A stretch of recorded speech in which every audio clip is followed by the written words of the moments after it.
Hello everybody, my name is Byrnage and this is my review for Transbot on the Sega Master System. Transbot is in fact not a transsexual robot, but instead a transforming robot, but only if you get the right power-ups. In this game you slowly scroll to the right, shooting down all your enemies in typical shoot-'em-up fashion.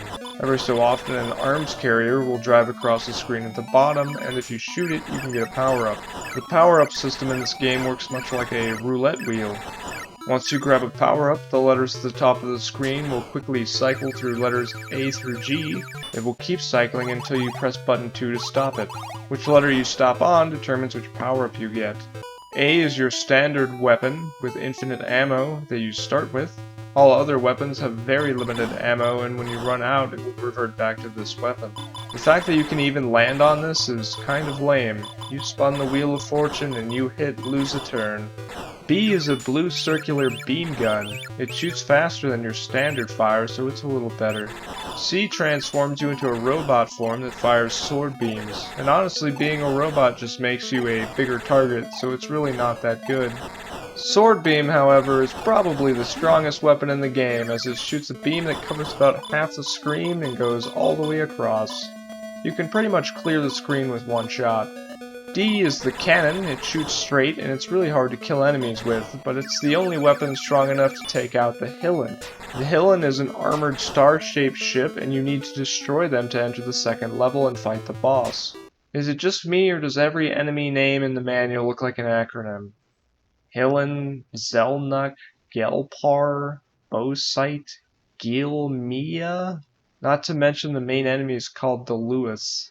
The E power-up is a spread shotgun beam used in robot form. It is short range but has a good spread and is probably my second favorite behind the sword beam.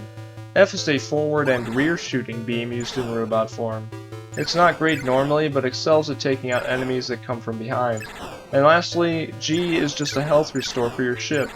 Your ship can take several hits before it explodes, which is nice, and healing is just a power-up away, if you can hit it. This is the main function that I think makes this game so good.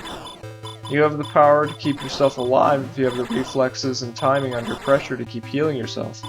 Placement is between F and A though, and F is probably the worst weapon in normal circumstances, and A is nothing, so missing your target can set you back quite a bit. There are only 2 levels in this game. The outside one scrolls infinitely until you destroy a Hillen, then you're taken to an underground facility that ends with a boss. Beat the boss and it spits you back out on the first level.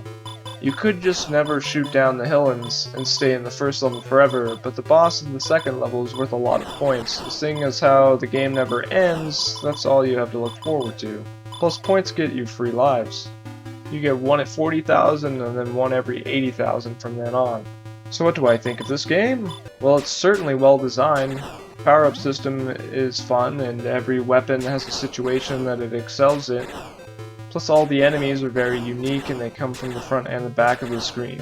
I feel like in most shmups, I just sit as far back as I can, but in this one you're kind of forced to move all around the screen.